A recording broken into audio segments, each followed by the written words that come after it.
C'est une histoire que certains auraient préféré vous faire oublier. 60 ans des pages les plus sombres de la Ve République. Corruption, jeu de pouvoir, scandale pétrolier et financier, l'argent fou de la Centrafrique, l'affaire des biens mal acquis, l'enquête en bande dessinée du journaliste d'investigation Xavier Harel. Bonjour. Bonjour. Cette citation, pour commencer, qu'on retrouve dans votre BD, très dans l'air du temps, à double titre, je dirais. L'Afrique sans la France, c'est une voiture sans chauffeur. La France sans l'Afrique, c'est une voiture sans carburant. C'est Omar Bongo, ex-président gabonais, qui avait dit ça. On a le sentiment que l'origine du mal d'aujourd'hui réside là, finalement.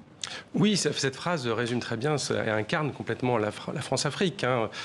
Omar Bongo, qui a été président du Gabon pendant plusieurs décennies, est un peu le pape de la France-Afrique. Ces relations un peu particulières, très particulières, même entre Paris et un certain nombre d'anciennes colonies du Golfe de Guinée, colonies très riches en pétrole, le Gabon, le Congo, le Cameroun, la Guinée équatoriale, sur fond d'affairisme et de relations politiques perverties par des financements politiques. Alors, plus de 70 personnages dessinés, signés. Julien Solé, de Gaulle à Sarkozy en passant par Robert Bourgi, Claude Guéant, les Obiang, les Bongo, les Sassou, Paul Biya. Cette BD, c'est un vrai travail d'investigation. Comment vous avez mené l'enquête?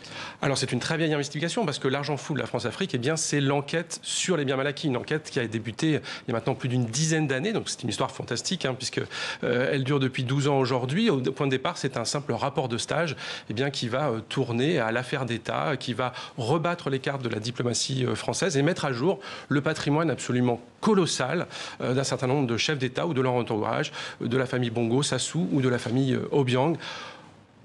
Patrimoine essentiellement immobilier à Paris, mais aussi dans le sud de la France. Alors, vous expliquez très clairement, en schéma et en dessin, comment la France-Afrique a fonctionné donc, pendant un demi-siècle, comment la classe politique française s'est enrichie, comment les chefs d'État africains ont amassé donc des fortunes colossales et comment Elf Aquitaine a pompé le pétrole africain à des conditions très avantageuses. Vous touchez là le cœur des intérêts français. Vous n'avez jamais été menacé ou empêché dans votre travail d'investigation? Non, je ne peux pas dire que ce travail ait toujours été accueilli avec un grand sourire au Gabon ou au Congo, mais je n'ai jamais été menacé ou subi de pression en tout cas.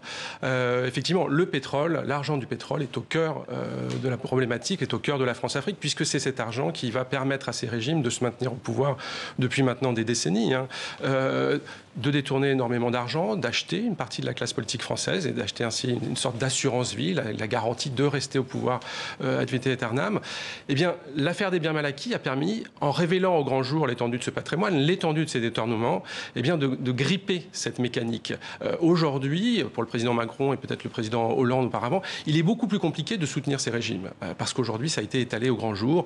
Qui peut justifier l'acquisition d'un immeuble avenue Foch qui vaut aujourd'hui plus de 150 millions d'euros quand vos revenus sont de 5 000 $ par mois? C'est le cas.